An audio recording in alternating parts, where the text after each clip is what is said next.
J'analyse ce lendemain d'élection avec Geneviève Tellier, politologue à l'Université d'Ottawa. Bonjour Geneviève. Bonjour Esther. D'abord, sur le retour en force du Bloc québécois, le Bloc, on le sait, n'a pas fait campagne sur la promotion de la souveraineté. Comment on doit interpréter ce regain de vie pour le Bloc au Québec? Probablement l'alternative qui s'offrait pour plusieurs Québécois, plutôt une insatisfaction vis-à-vis les deux grands partis traditionnels. On voyait que dans les sondages des derniers jours, les appuis populaires baissaient tant pour les conservateurs que pour les libéraux. Et donc, on cherche une autre alternative, un autre parti. Et visiblement, c'est peut-être la surprise, c'est que le NPD au Québec a quasiment disparu. Et donc, on n'a pas été satisfait avec l'expérience qu'on a eue lors des deux dernières élections avec le NPD. Ouais. Et le Bloc, finalement, devenait pas nécessairement le parti refuge, mais devenait finalement le symbole de changement, d'affirmation peut-être aussi pour le Québec, prendre plus sa place. Mais malgré ça, le Bloc a fait élire quand même moins de députés que les libéraux au Québec, 32 contre 35. Quelle va être la force de frappe du Bloc à Ottawa? Je suis pas convaincue qu'il va y avoir une grosse forme de frappe. Effectivement, le Bloc dit le contraire, mais les libéraux vont pouvoir s'entendre avec le NPD, qui a effectivement presque plus de représentants au Québec, là, il en reste juste un. Et donc, est-ce qu'ils ont vraiment besoin de l'appui du Bloc québécois? Je pense pas. S'ils parviennent à avoir justement une entente avec le NPD. Alors, on verra comment ça va se dérouler. C'est encore tôt. Peut-être que le NPD a des exigences que les libéraux ne veulent pas, auxquelles ils ne veulent pas répondre. Mais c'est ça. Je ne suis pas nécessairement convaincue à cette heure-ci, à cette journée-ci, que le Bloc tient véritablement la balance du pouvoir parce qu'il y a un autre parti qui la détient aussi. Oui, parce que l'agenda des libéraux et celui du NPD pourraient être éventuellement conciliables, il faut le dire. Oui, et c'est très similaire, puis on l'a vu en campagne électorale, beaucoup de propositions communes. Par exemple, l'assurance médicaments. On n'en a pas parlé beaucoup au Québec parce qu'on a déjà un programme comme ça, mais ailleurs au Canada, ça plaît, c'est populaire. D'autres mesures aussi pour aider les familles, les personnes âgées. Donc, plus d'affinité, je vous dirais, entre le néo-démocrate et les libéraux sur le plan national. Bon, un mot sur l'Ontario, Geneviève. Les libéraux ont fait finalement mieux que prévu. Quel a été l'impact de Doug Ford dans cette élection, vous pensez? Ah, une très bonne question. Alors, ce qu'on voit, c'est une carte quasi inchangée par rapport à 2015. Certaines circonscriptions qui avaient été gagnées par les conservateurs provinciaux il y a un an à peine n'ont pas viré conservateur. Je pense par exemple à Etobicoke North, qui est la circonscription de Doug Ford, qui est censée être le Ford Nation. Les libéraux l'ont gagné, l'ont conservé haut la main. Il n'y a eu aucune question Un à ce message sujet-là. assez puissant.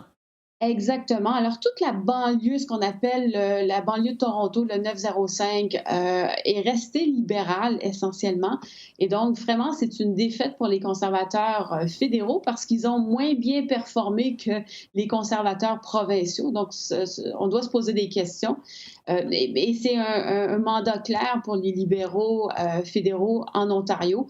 C'est encore le parti naturel, je vous dirais, sur le plan provincial, sur le plan fédéral. Oui. Et donc, c'est vraiment une victoire, je vous dirais, pour les libéraux hier d'avoir conservé ces circonscriptions-là en Ontario. Oui, avant d'aller sur la suite des choses du côté des conservateurs, justement, j'aimerais vous entendre, Geneviève, sur la longévité du gouvernement minoritaire.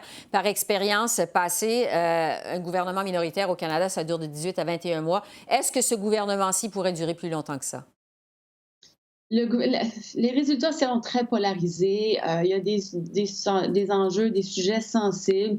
Je ne vois pas comment ça pourrait rester très, très longtemps. Ce qui ne me surprendrait pas, par exemple, c'est que les libéraux fassent une alliance avec un autre parti, probablement les néo-démocrates, pour dire, ben pendant 2 ans, vous ne nous défaites pas en chambre, on va essayer de travailler ensemble. Mais 2 ans, c'est à peu près l'horizon temporel qu'on a.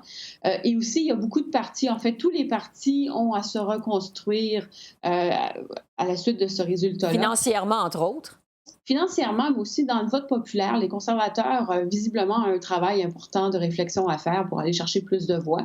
Les libéraux, ben, avec la minorité, c'est pas idéal. Le néo-démocrate, ça va pas très bien. Je veux dire, on a sauvé des acquis, mais on a perdu comparativement en 2015. Est-ce que M. Singh est l'homme de la situation? En ce moment, on semble dire oui, mais dans quelques mois, peut-être qu'on va se poser d'autres questions. Alors, c'est pas le moment d'aller en élection rapidement. Donc, je vous dirais à moyen terme, oui, probablement. Donc, 2 ans me semble un horizon assez raisonnable là, en ce moment là, pour faire des prédictions, des projections. Donc, peut-être une prochaine élection au pays en 2021, mais pas Pas avant ça. Je serais étonnée que ce soit avant, oui. Ouais. Du côté des conservateurs, alors, campagne décevante, résultat évidemment décevant hier. Est-ce que Andrew Scheer va pouvoir rester chef du parti, vous pensez? Est-ce que ses jours sont comptés? Je pense que oui, je pense que ces jours sont comptés, peut-être pas immédiatement, mais il y a des gens dans le parti qui vont se poser des questions. Mais est-ce que c'est vraiment M. Scheer qui est le problème ou c'est le Parti conservateur? En ce moment, je me pose des questions sur le positionnement idéologique du Parti conservateur. On est très campé à droite, on est là pour plaire à notre base qui est dans l'Ouest. On l'a vu, la Saskatchewan, l'Alberta, vraiment, c'est bleu maintenant. Mhm. Mais si on va aller chercher des appuis supplémentaires, tant au Québec qu'en Ontario, il va falloir se recentrer un peu. Est-ce qu'on est prêt à faire ça, surtout avec des Jason Kenney, des Doug Ford, des M. Higgs à Nouveau-Brunswick? C'est pas clair pour moi que ça va se produire. Et donc, est-ce qu'on va rester campé sur nos positions et rester polarisé? Et si c'est le cas, ben, le Parti conservateur a vraiment des questions à se poser s'il veut revenir gagnant majoritaire aussi sur la scène fédérale. Donc, peut-être un début de crise existentielle à venir chez les conservateurs, faudra voir. Je pense qu'ils devraient l'avoir, mais je ne suis pas Mhm. sûre qu'ils vont l'avoir. Puis ça va être ça leur problème. Est-ce qu'ils vont vraiment se poser des questions pour se recentrer ou ils vont rester campés sur leur position? Puis si c'est le cas, je vois mal comment ils pourraient gagner le pouvoir Mhm. éventuellement. Parce qu'il faut le dire, la campagne conservatrice n'a vraiment pas fonctionné au Québec. Là. On a vraiment misé beaucoup sur des grosses pointures, des gros candidats, des candidats vedettes au Québec. Finalement, ça n'a pas vraiment On levé la campagne conservatrice. C'est ça. On n'a pas parlé aux Québécois, on a parlé au pays dans son ensemble, Mhm. mais on n'a pas mis son message sur le Québec. Et je vous dirais aussi, en Ontario, ça n'a pas fonctionné. On n'a pas plus d'avantage de travailler et parler aux Ontariens. C'est le statu quo. On n'a pas fait des gains. À vrai dire, Mme Ray, une ministre importante de Stephen Harper, a perdu son poste. C'est quand même important. C'est quand même une expertise qui part. Et Mhm. donc, il y a aussi bien des questions à se poser en Ontario qu'au Québec en termes de campagne électorale. Un mot sur le Parti vert. C'est le grand rendez-vous manqué de cette élection. Je vous demanderais quel avenir pour Elisabeth May. C'était sa 4e campagne électorale. Bon, ils ont fait un gain. Ils se retrouvent avec 3 sièges aux communes, mais vraiment, on s'attendait à plus que ça quand même. Et s'ils ont été capables d'avoir Frédéric Thune avec une campagne pas très bonne, imaginez si la campagne avait été bonne, ce qu'ils Mhm. auraient pu chercher comme vote. Très décevant. Madame May n'est plus la personne qui est nécessaire pour le Parti vert. Ça doit se renouveler. Il faut qu'il y ait un nouveau message. Il faut aller chercher des appuis auprès des jeunes. Et vraiment, il y a un travail de fond en comble à faire. Mais je pense que Madame May le sait. J'ai l'impression qu'elle aussi veut passer le flambeau à quelqu'un d'autre. Qui va pouvoir prendre sa place. Il y a vraiment un long travail de reconstruction. C'est le temps de le faire, je pense, même si c'est un gouvernement minoritaire en ce moment. Mais oui, campagne décevante depuis le début pour Mme May. Ouais. Résultat décevant, même si on parle de 3 sièges. Rien au Québec, rien en Ontario, très peu en Colombie-Britannique. Et vraiment une campagne à oublier et à essayer de repasser sur des Ouais. bases. En tout cas, probablement du mouvement à venir auprès des chefs de parti au cours des prochaines semaines, des prochains mois. Ça va être à suivre.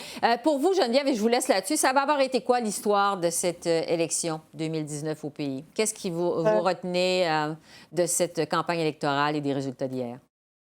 Le statu quo, l'insatisfaction des Canadiens en général, les Sunny Ways que Justin Trudeau nous avait promis, qui ne se sont pas matérialisés. On pensait avoir une nouvelle dynamique de parti. Finalement, on a le même 2 partis traditionnels, conservateurs, libéraux, campés sur une polarisation qui commence à être inquiétante parce qu'elle est là depuis quand même assez longtemps. Est-ce qu'on peut trouver un juste milieu? Je suis pas trop convaincue. On revient à ce que c'était avant, même avec le Bloc québécois qu'on disait mort. Ben, c'est le Bloc québécois qu'on a connu pendant l'époque de Gilles Duceppe qui revient. Alors, je me demande, est-ce que ça a été une occasion perdue, une campagne électorale finalement qui n'a pas servi à grand-chose, qui nous ramène au statu quo, quoique minoritaire. Alors, on va voir ce que ça va donner, mais pas très inspirante, je vous dirais, pour la suite des choses. Plus ça change, plus c'est pareil, comme dirait l'autre. Geneviève Tellier, merci beaucoup. Ça fait Merci. plaisir. À la prochaine. Bye-bye. Ciao.